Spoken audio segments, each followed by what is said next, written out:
皆さん、こんにちは。前回は蘇我氏と物部氏の対立、そして勝利した蘇我氏が仏教を中心とした国家建設へと舵を切ったその瞬間を見ていきました。そして今回はその直後、日本の歴史が新たな一歩を刻んだ飛鳥時代です。592年、蘇我馬子によって第32代崇春天皇が暗殺されるという日本の歴史上でも極めて異例の事態が発生しました。これにより大和王権は深刻な後継者問題に直面します。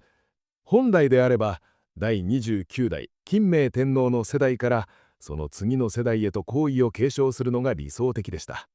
しかし候補者であった押坂彦人の大江の命、武田の王子、そして馬宿の王子たちは皆まだ若すぎたのです。当時の慣習として天皇として即位するにはある程度の経験が不可欠であり、若すぎる即位は避けられる傾向にあったと考えられています。この政治的空白を埋めるべく軍神たちが推挙するという形で白羽矢が立ったのが第30代美達天皇の后であった女性、後の推古天皇でした。なぜ彼女だったのか。有力な説によれば、当時の后は単なる天皇の妻ではなく、ある程度政治的な力も持っていて、政治的な権能を果たすことが可能だった存在でした。美達天皇の后として政治の中枢を経験し、成熟した年齢であった彼女こそが、この危機を乗り越えるための選択だったのです。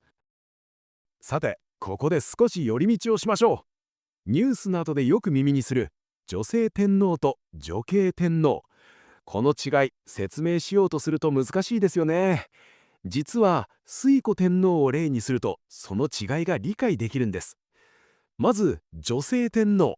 これは文字通り即位した天皇が女性という意味です。推古天皇は日本最初の女性天皇ですね。家系図を見てください。推古天皇の父親は第29代金明天皇です。つまり皇統は父方でつながっている。このように父方で皇統につながる女性天皇を男系の女性天皇と言います。ここまではシンプルですね。では女系天皇とは何でしょうか。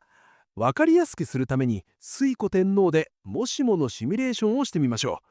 史実では推古天皇は夫の美達天皇を亡くした後独身を貫いたとされます。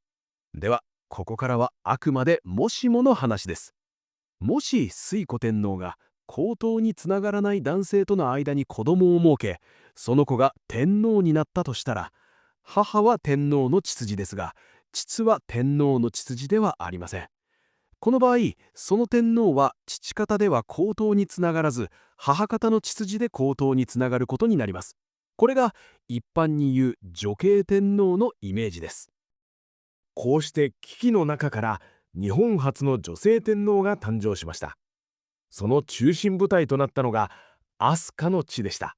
そして推古天皇を摂政として支え、後の日本に絶大な影響を与えた謎多き人物、馬宿の王子、後の聖徳太子です。私たちにとって聖徳太子の名はあまりにも有名ですが、現代の歴史教科書では馬宿の王子もしくは馬宿の王と併記されるのが一般的です。これは聖徳太子という名前が彼の死後にその偉業をたたえて後から贈られた至号の一つだと考えられます。馬宿の王子の人物像は後世に作られた数々の伝説によって神格化されてきました。いくつか紹介します。伝説1、10人の訴えを一度に聞けた。日本書紀では10人、別のところでは8人とされており、人数そのものは重要ではありません。これは彼がそれほど聡明だったことを示す表現と解釈できるのではないでしょうか。伝説2、未来のことを知っていた。彼が預言者だったよりも他の人よりもいろいろなことを知っていた。だからこそ先が読めた。つまりそれだけ優れた人物であったということなのではないでしょうか。しかしこうした伝説の裏には非常に人間的な素顔も隠されていました。記録によれば馬宿の王子には奥さんが4人、子供は実に10人以上もいたとあります。超人伝説とは別に一人の人間としてのリアルな姿がそこにはあったのです。傑出した才能と人間的な側面を併せ持つ謎多き人物、戸宿の王子。彼と推古天皇が率いる政権はいよいよ当時の国際秩序と向き合うことになります。それが巨大国家隋です。589年に隋が約300年ぶりに中国を統一しました。初代皇帝は楊堅、文帝と呼ばれます。600年、推古政権は最初の遣隋使を派遣します。しかしその結果は屈辱的なものでした。中国の歴史書隋書によれば、日本の使者が風俗や政治体制を説明したところ、文帝はそれを未熟で野蛮だと一蹴改めるよう訓令を下したといいます。当時の日本に中国が国家の基本とみなす儒教的な儀礼儀制、すなわち礼が十分に整っていなかったと考えられています。儀式や礼儀作法の体系から見れば、日本の在り方は理解しがたいものだったのでしょう。国家的な体制を整える必要性を痛感した推古政権。彼らは隋から受けた屈辱をバネに国内改革を断行します。その改革の2本柱が簡易12回と憲法17条でした。まずは603年に制定された簡易12回。役人の身分を12の階級に分け、冠の色でその序列を可視化する制度です。これによって市政制度の門閥世襲に風穴を開け、個人の能力や功績に基づく人材登用へ向かう第一歩となりました。次に604年に制定されたとされる17条憲法です。これはいわゆる近代の憲法というより、役人の心得や政治の基本理念をまとめた文書だと理解されます。ただし注意点もあります。17条憲法の制定は日本書紀に記される一方で、実際の制定過程や当時の運用の実態については研究上さまざまな議論があります。607年、第2回遣隋使として小野妹子が派遣されます。そして煬帝に渡した国書、非いずるところの天使、非没するところの天使に書いたすつつがなきや。これを見た煬帝は激怒したと伝えられます。万位の書に無礼なところがあれば今後は取り次ぐなと家臣に命じたとされます。そして重要なのは問題が非いずるや非没するより天使を名乗ったことにあったという点です。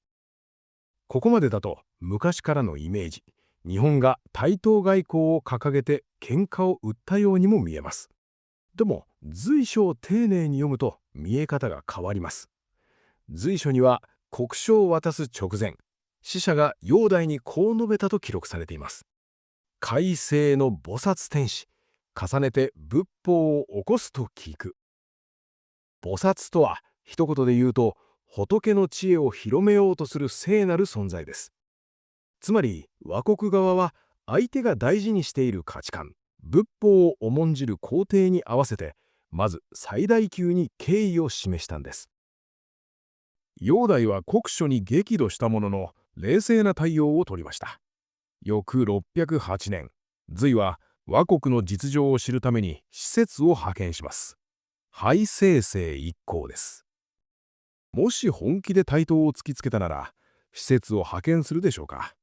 そう考えると、従来の対等外交イメージは見直す必要があるのではないでしょうか。さらにもう一つの背景には、高句麗をめぐる東アジア情勢も関係しています。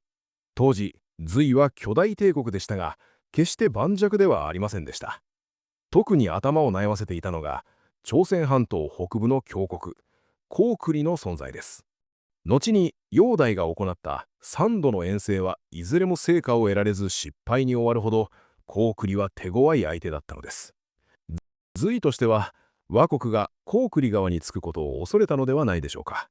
つまり、敵に回すよりはいい関係でいた方がいい。そうした政治的判断が働いた可能性があります。そして、こうした国政情勢を見据えた上で、対隋外交を組み立てていった中心人物の一人が、戸宿の王子だった。そう考えられます。実は彼の周辺には、渡来僧もおり、例えば、高句麗の僧、蝦夷は馬宿の王子の死と伝えられています。こうしたつながりを通じて、彼は大陸の情勢などを掴んでいた可能性が考えられます。こうした外交戦略に加え、簡易12回や憲法17条といった内政改革と並行して、推古政権は仏教を積極的に受け入れ、新しい国づくりを進めます。その象徴が607年、聖徳太子によって建立されたと伝わる法隆寺です。さらに聖徳太子は3つの経典の注釈書、三行儀書を表したと伝えられています。622年、聖徳太子は49歳の若さでこの世を去ります。しかし、彼の物語はここで終わりませんでした。彼の死後、その偉大な功績は語り継がれ、やがて信仰の対象へと昇華していきます。お札の肖像に何度も採用された事実は、彼がいかに後世の人々に愛され、日本仏教の礎を築いた人物として尊敬され続けたかを物語っています。推古天皇と聖徳太子によってその礎が築かれた飛鳥時代。しかし、2人の偉大な指導者を失った後、日本は再び新たな動乱の時代へと突入していくのです。本日の動画は以上になります。ありがとうございました。